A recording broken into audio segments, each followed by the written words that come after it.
Hello everyone, সকালটা শুরু করেছিলাম চা আর মারি বিস্কিট দিয়ে। অনেক দিন পর আবার মারি বিস্কিট খাচ্ছিলাম। দেন ব্রেকফাস্টে খেয়েছিলাম রুটি।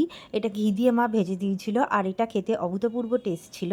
তোমরা অবশ্যই একবার ট্রাই করো। রুটিটাকে ভালো করে কয়েক ফোঁটা ঘি দিয়ে ভেজে অন্য রকমেরই টেস্ট হবে। মিড মর্নিংয়ে একটা বয়েলড এগ নিয়েছিলাম।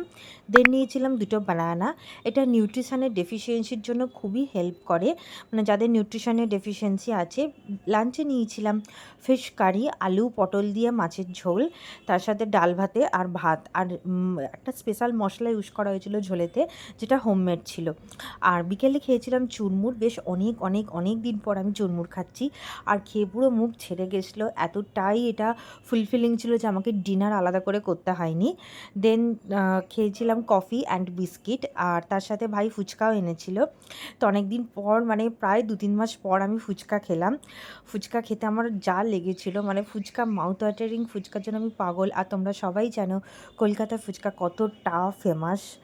আর তো এই ফুচকা তো মানে যারা এসেছো কলকাতায় খাওয়াই রেগুলার, আর আমিও খাই। অনেক রকম প্রবলেম, হেলথ ইস্যু চলে আসলে আমি ফুচকা কোনো দিন ছাড়তে পারি না।